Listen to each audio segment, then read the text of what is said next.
जय गुरुदेव, जय भोलेनाथ, जय माता पार्वती। देखिए, आज जो मैं साधना लेके आया हूँ, यदि यह साधना करते हैं तो दूसरी साधना आपको करने की कोई आवश्यकता नहीं पड़ेगी। बस एक ही साधना करने से आपको जो चाहिए वह सब प्राप्त हो जाएगा। इस साधना से, इसे करने से कभी भी आप ये नहीं सोचेंगे कि नहीं मुझे तो यह साधना करना था। कहने का मतलब ऑल इन वन साधना है ये। देखिए, मनुष्य को क्या चाहिए? धर्म, अर्थ, काम, मोक्ष, ये चार जो पुरुषार्थ हैं, ये ही ब्रह्मांड के सबसे बड़े हैं। इससे ज्यादा किसी मनुष्य को कुछ नहीं चाहिए। हजारों साधनाएं हैं। अब हर मनुष्य सभी साधनाओं को तो कर नहीं सकता और कई प्रकार की साधनाओं को करने की आज के मनुष्य में क्षमता भी नहीं है। किसी एक साधना से ही जब मुझे सब कुछ मिल जा रहा है तो फिर एक ही साधना जीवन भर के लिए अपना लें और अपना जीवन सफल बनाएं। कहते हैं एक ही साधे सब सधे और सब साधे सब जाएं।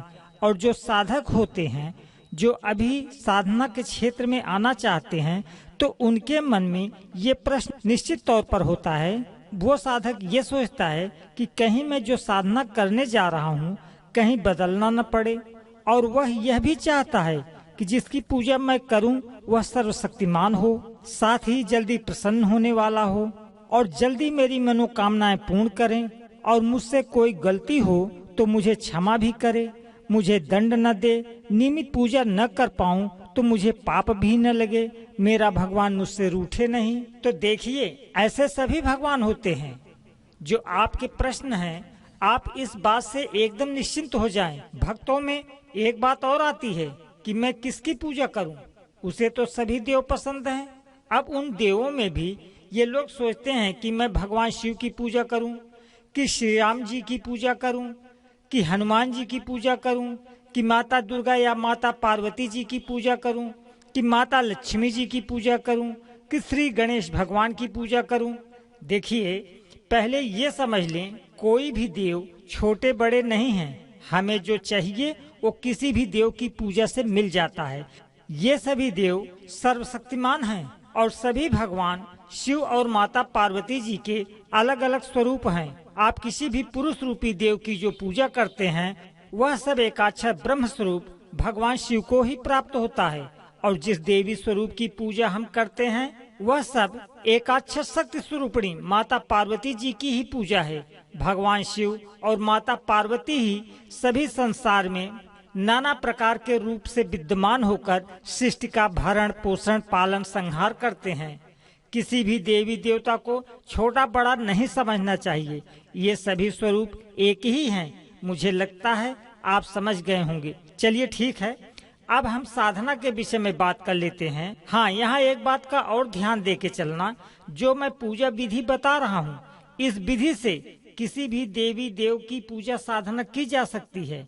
बस कुछ अंतर होते हैं, उसे निराकरण साधना से पहले कर लेना। जैसे शिव की पूजा कर रहे हैं तो उन्हें हल्दी और सिंदूर नहीं चढ़ाई जाती। दुर्वा एक प्रकार की घास है, उसे सिर्फ गणेश जी को चढ़ाई जाती है। तुलसी सिर्फ प्रभु श्री राम, प्रभु विष्णु और सिर्फ हनुमान जी को अर्पण किया जाता है, किसी दूसरे देव को नहीं। तो जो विधि मैं बता रहा हूँ, इसी विधि से आप किसी भी देवी हो या देवता हो, सभी की पूजा कर सकते हैं। इस वीडियो को देखने के बाद आपको भ्रम नहीं रहेगा कि किसी देव की साधना कैसे करें। ठीक है, आज जो साधना दे रहा हूँ वह हनुमान जी की साधना है, और जो मंत्र है ये हनुमान जी का बहुत तेजस्वी मंत्र है। पहले दिन के जप से ही आपके जीवन में हलचल आने लगेगा। प्रतिदिन जप करते रहने से आपकी सभी मनोकामनाएं अवश्य पूर्ण होती जाएंगी।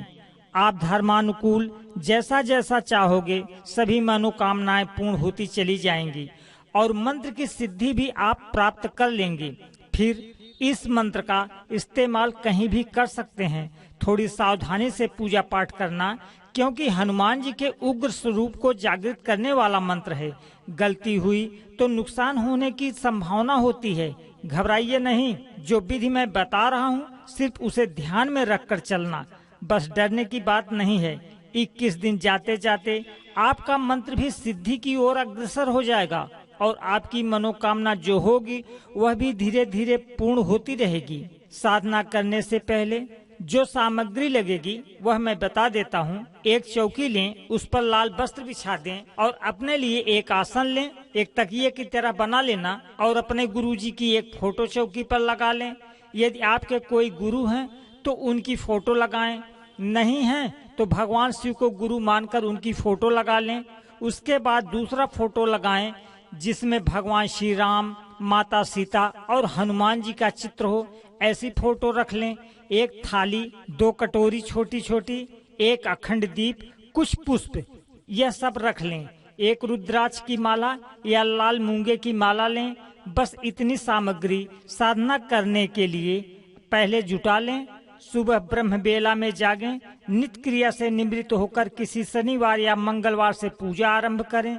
स्नान आदि करके पूजा घर में जाएं, आसन को प्रणाम करें, उसके बाद आसन पर बैठें। उसके बाद 3 बार आचमन करें। ओम केशवाय नमः, ओम नारायणाय नमः, ओम माधवाय नमः। 3 बार आचमन करके ओम ऋषिकेशाय नमः करके हाथ धो लें।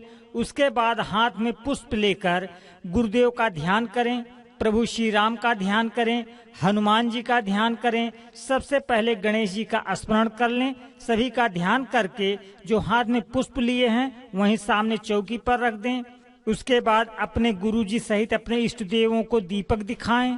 सभी देवों को चावल चढ़ाएं, धूप जलाएं, पुष्प चढ़ाएं, भोग अर्पण करें, तिलक लगाएं और अपने आप को भी तिलक लगाएं, आरती करें।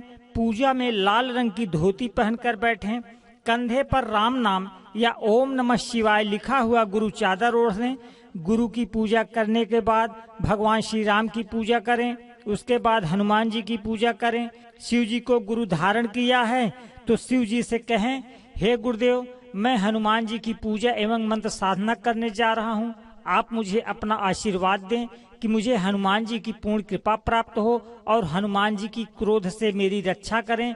कहने के बाद यही बात आप प्रभु श्री राम जी से कहें। उसके बाद हनुमान जी से प्रार्थना करें, हे हनुमान जी, आज से मैं आपकी साधना कर रहा हूँ, आप मुझसे प्रसन्न हो, मेरी पूजा मेरी भक्ति को स्वीकार करें। मुझसे यदि कोई गलती हो तो क्षमा करें। आप अपनी अनन्य भक्ति प्रदान करें, मेरे शोक का हरण करके मुझे कष्टों से मुक्ति प्रदान करें, मेरी मनोकामनाएं पूर्ण करें। इतना कहने के बाद माला को प्रणाम करके आशीर्वाद लेकर सबसे पहले गुरु मंत्र का एक माला का जप करें। गुरु मंत्र है तो उसी का जप करें, नहीं है तो ओम नमः शिवाय का जप करें। उसके बाद प्रभु श्री राम की एक माला राम रामाय नमः का जप करें। उसके बाद हनुमान जी के मंत्र का जाप करें। 1 माला, 2 माला, 5 माला जो भी कर सकते हैं करें। ध्यान रहे, जो पहले दिन जितनी माला का जप किया है उतनी ही माला का रोज जप होना चाहिए, कम ज्यादा नहीं होना चाहिए। पूजा का समय भी एक होना चाहिए। 10-5 मिनट का अंतर हो सकता है, घंटे 2 घंटे का अंतर नहीं होना चाहिए। हो सके तो दोनों टाइम पूजा करें, 2 टाइम संभव नहीं हो तो सिर्फ 1 टाइम करें। प्रतिदिन नियमित जप होना चाहिए।